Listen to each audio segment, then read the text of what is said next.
The movie starts with a pregnant woman who is rushed to the hospital after being struck by lightning. Sadly, only the baby survives, and he is born an albino.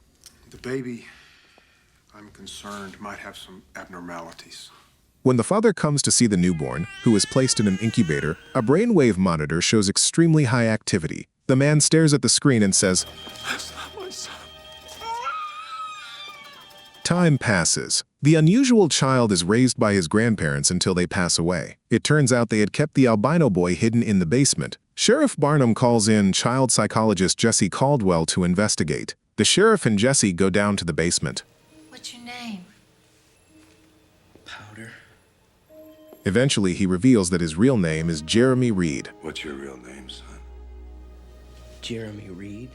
The sheriff can't take his eyes off this extraordinary young man. Jeremy explains that he can stay outside only as long as the sun isn't too bright. He is extremely sensitive to light. Did you know they make contact lenses now that can protect your eyes from the sun? My grandpa said they cost too much. Sometimes even sunglasses don't help. Powder never went to school, but he loves to read and has an incredible memory. When Jesse asks him to recall a random page from a book, he repeats it word for word.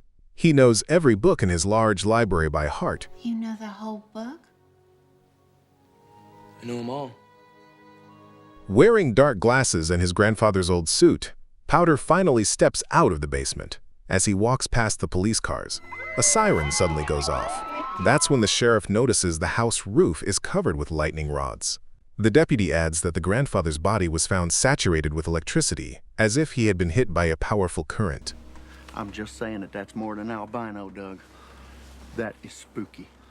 Jesse takes Powder to the small town of Witten, where she works at a boys' boarding school and plans to leave him there. You get to know them, and you find out they're mostly scared and lonely, just like everybody else.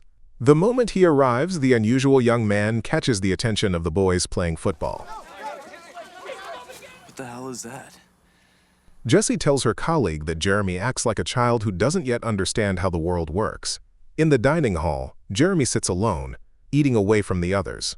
Naturally, the local troublemakers can't resist bothering him. They sit next to him and mock his appearance. You look like some kind of vampire from outer space or something. Jeremy tries to ignore their leader, John, but John grabs his food and starts teasing him, saying the new kids have to pass a test. They must balance a spoon on their nose.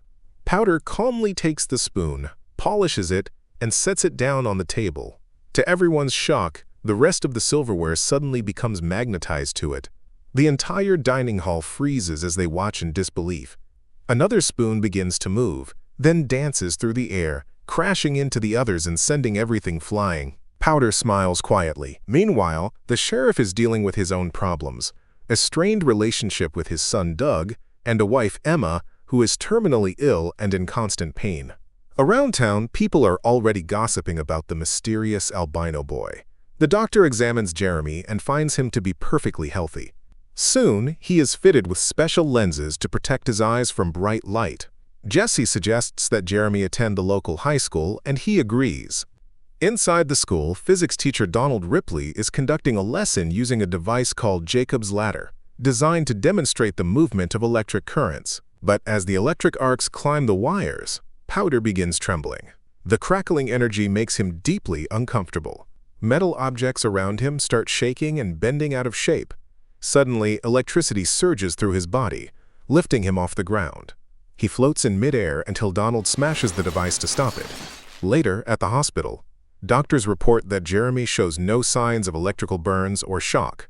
The teacher concludes that Jeremy is an electrical conductor, which explains why his hair doesn't grow. Meanwhile, Powder slips out of the hospital unnoticed. He wanders down the street until Lindsay's dog starts barking at him.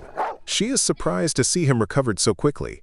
Jeremy tells Lindsay that he can hear people from the inside, their thoughts and memories, but she doesn't believe him. Later, during a hunting trip, Jeremy touches a dying deer and then grabs the hunter's hand. In that instant, he makes the man feel everything the deer is feeling. The deputy collapses, screaming in pain. Jeremy later explains that he didn't attack the hunter. I opened him up and I let him see. He just couldn't see what he was doing, so I helped him. He had only helped him see the light and understand the consequences of his actions. Still, Jeremy no longer wanted to see anyone, not even Jesse. You pretend to be my friend, the way you pretend everything. Overwhelmed by frustration, Jeremy destroyed the office using only his mind.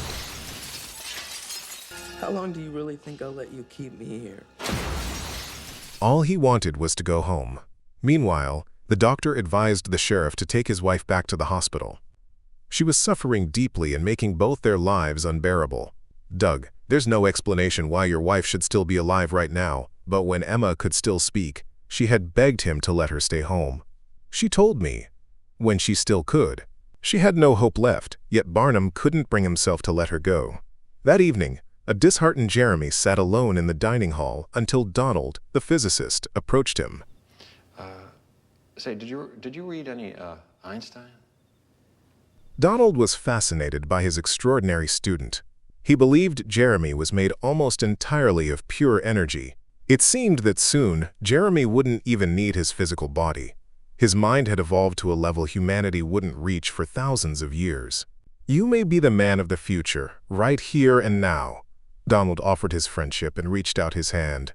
Jeremy smiled and decided to show him a magic trick.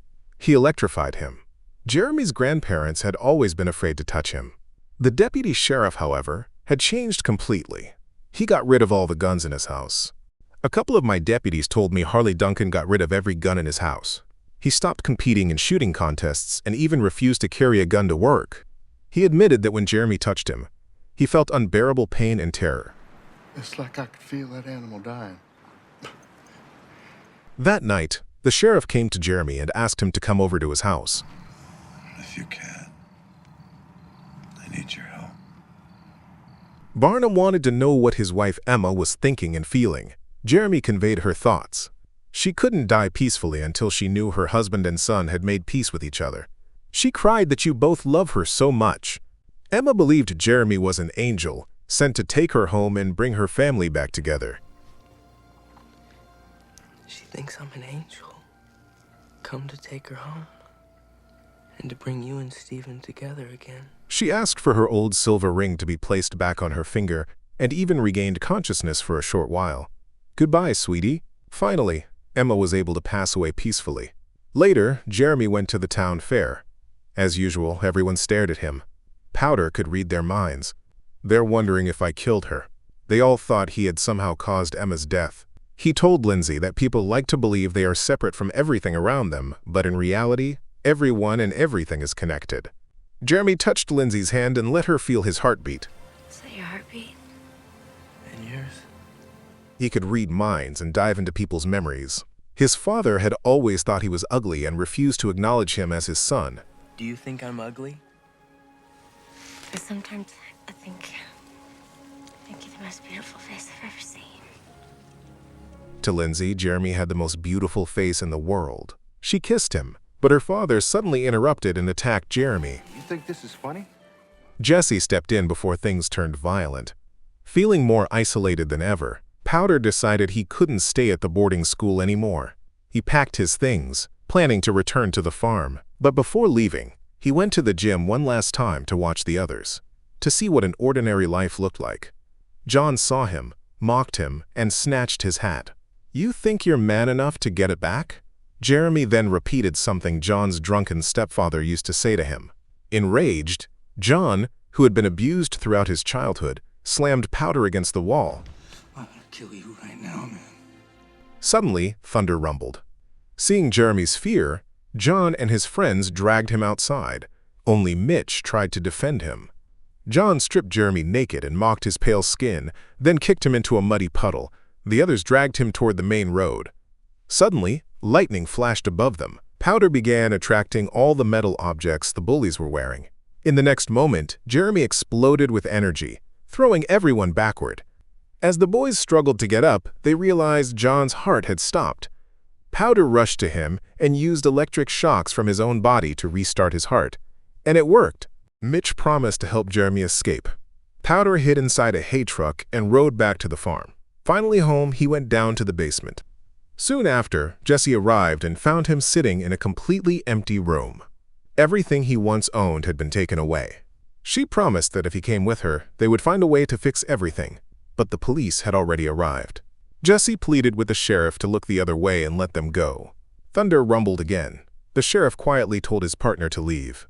Instead of getting into Jesse's car, Jeremy told the sheriff that his wife hadn't gone anywhere. She didn't go someplace. I felt her go. She was everywhere. Powder ran into the open field, arms stretched wide, as lightning struck him directly. Jeremy glowed brighter and brighter until his body dissolved into a blinding flash of light.